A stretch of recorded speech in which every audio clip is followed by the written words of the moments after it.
எல்லோருக்கும் வணக்கம். பல்லவர் குருகுலத்தின் சார்பாக கடலூரிலிருந்து கச்சராயர் பேசுகிறேன். இப்போ நடந்து முடிந்த எலெக்ஷனு எல்லாருக்குமே ஒரு அதிர்ச்சியான ஒரு விஷயந்தான். இன்னும் சொல்லப்போனால் அது ஒரு இன்ப அதிர்ச்சின்னே சொல்லணும். ஏன்னா யாருமே விஜய் இவ்வளோ தூரம் வெற்றி அடைவார்னு சொல்லி எதிர்பார்க்கல, இன்க்ளூடிங் மை செல்ஃப். ஏதோ கணிசமான ஓட்டு வாங்குவார்னு எதிர்பார்த்தோம். ஆனால் ஆட்சியை பிடிச்சி முதலமைச்சர் ஆகிற அளவுக்கு வருவார்னு எதிர்பார்க்கல. ஆனால் இந்த மாற்றம் கண்டிப்பாக தேவை. மக்களினுடைய மனப்புழுக்கம், ஒரு மாற்றம் வராதா, யாராவது ஒரு ரட்சகர் வரமாட்டாங்களா, யாராவது ஒரு தேவதூதர் வரமாட்டாங்களா அப்படின்னு எதிர்பார்த்து இருந்தது. அதனுடைய வெளிப்பாடு தான் இது. அவர் விஜய் எந்த அளவுக்கு எதிர்பார்த்துருப்பாரான்னு தெரியல. ஆனால் ஒரு மாற்றம் நடந்துருக்குது. அவங்களுக்கு அனுபவம் இருக்காது. அதனால் நாம் மக்கள் என்ன எதிர்பார்க்குறோன்னா நல்லாட்சி நடக்கணும். இப்போ திமுக அமைச்சர்கள் எல்லாருமே தமிழ்நாட்டை கொள்ளையடிச்சாங்க. கொள்ளையடிச்சு இங்கேயே செலவு பண்ணால் கூட பரவாயில்ல. ஒருத்தவங்க ஆஸ்திரேலியாவில் போய் இன்வெஸ்ட் பண்ணுறான், ஒருத்தவங்க சிங்கப்பூரில் போய் இன்வெஸ்ட் பண்ணுறாங்க, ஒருத்தவங்க அமெரிக்காவில் போய் இன்வெஸ்ட் பண்ணுறாங்க, ஒருத்தவங்க துபாயில் போய் இன்வெஸ்ட் பண்ணுறாங்க. இப்படி பல நாடுகளில் போய் நம்மளுடைய இன்வெஸ்ட்மெண்ட்டு போகிறதுனால இது இங்கிலீஷ்காரங்க கொள்ளையடித்த மாதிரி, முகமதியர் கொள்ளையடித்த மாதிரி இது ஒரு கொள்ளையாயிடுச்சு. விஜயநகரம் பரவாயில்ல, அவங்க இங்கேயே 58 கேஸ்ட்டை கொண்டு பரிபாலனை பண்ணாங்களே ஒழிய கொள்ளையடிச்சிட்டு ஆந்திராவுக்கு போகல. ஆனால் இப்போ இருக்கிறவங்க எல்லாமே கொள்ளையடிச்சிட்டு வெளிநாட்டுக்கு போயிட்டாங்க. அதனால் தமிழ்நாடு ஒரு பெரிய பொருளாதார வீழ்ச்சியை சந்திக்கும்.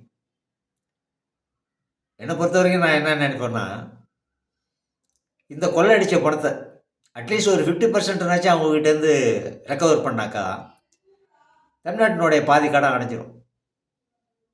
நிறைய செய்ய வேண்டியது இருக்குது. அப்புறம் இந்த இடம் கொடுக்குறதெல்லாம் கொஞ்சம் தேர்தலுக்காக சொல்லியிருக்கலாம், அதை கொஞ்சம் குறைச்சிக்கலாம்.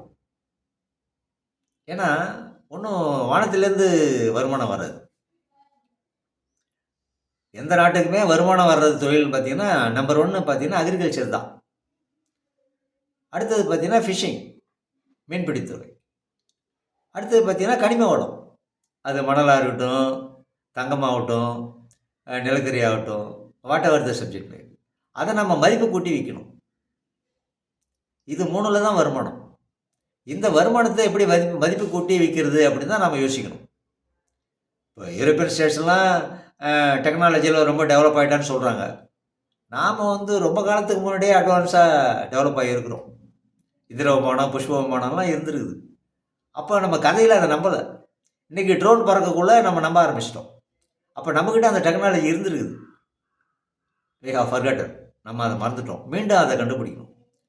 அதனால் தமிழர்களுடைய அறிவு ரொம்ப உயர்ந்தது, ரொம்ப சிறந்தது. இப்போ இந்த இங்கிலீஷ் பீப்புள் எல்லாமே நான் கண்டுபிடிச்சேன்னு சொல்கிறானுங்களே ஒழிய எல்லாத்துக்கும் ஆதி மூலம் தமிழர்கள் தான். இந்தியாவிலே பார்த்தீங்கன்னா தமிழர்களுடைய வரலாறு தனி, இந்திய வரலாறு தனி. தமிழன் தான் உலகத்தையே ஆண்டுருக்கிறான். ஆனால் அந்த அறிவுலாம் எங்கேயும் போயிடல, எல்லாம் இருக்குது. அதை தோண்டி எடுக்கணும். இப்போ இந்த மெக்கானிக் சிஸ்டம் ஆஃப் எஜுகேஷனை நம்ம படிச்சுட்டு இருந்தோம்னா நிச்சயமாக நம்ம முன்னுக்கு வர முடியாது. கல்வி திட்டத்தில் மாற்றம் கொண்டு வரும், குருகுல கல்வியை மேம்படுத்தணும். அதுதான் உங்களுக்கு மனிதாபிமானம், அன்பு, கருணை, சகோதரத்துவம், பண்பாடு, நாகரிகம் அப்படின்னு எல்லாமே அதில் இருக்கும். இப்போ அறிவு வானத்தை முட்டிகிட்டு போயிடுச்சு. அறிவாளி திருடர்கள் கூட நான் ஒரு சப்ஜெக்ட் சொல்லியிருக்கேன். அறிவும் மனித நேயமும் சைமல்டேனியஸாக ரயில்வே ட்ராக் மாதிரி போகணும். அப்போ தான் சமுதாயத்துக்கு நன்மை ஏற்படும். அதை விட்டு வெறும் அறிவு போனாக்கா அதனால் புண்ணியம். Education without discipline is not only waste but also dangerous to the society. சமுதாயத்துக்கு கெடு விளைவிக்கக்கூடியது. அதுதான் இப்போ நடந்துகிட்ருக்குது. இப்போ ஏஐ தொழில்நுட்பம் வந்துட்டுருக்குது. இப்போ வேலைவாய்ப்பு எல்லாரும் கொடுப்பேன்னு சொல்கிறாரு.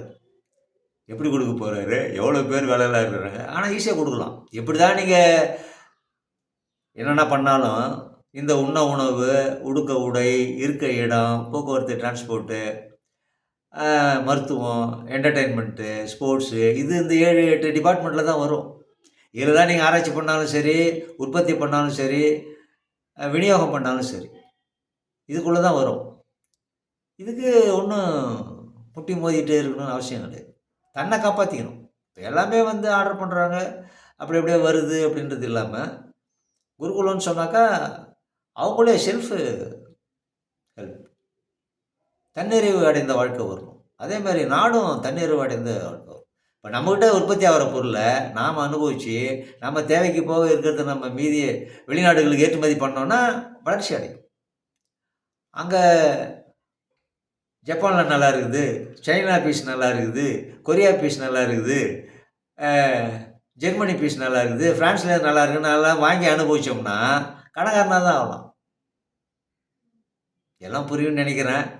ஆனால் அவங்க வந்திருக்கிறாங்க ஆட்சிக்கு புதுசு.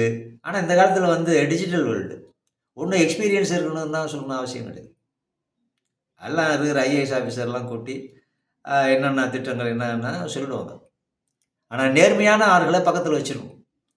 இப்போதைக்கு தமிழ்நாட்டுக்கு தேவை நேர்மையான ஒரு அரசு. இவங்க நேர்மையான அரசை கொடுப்பாங்கன்னு எதிர்பார்க்குறோம். வாழ்த்துக்கள். தேங்க்யூ.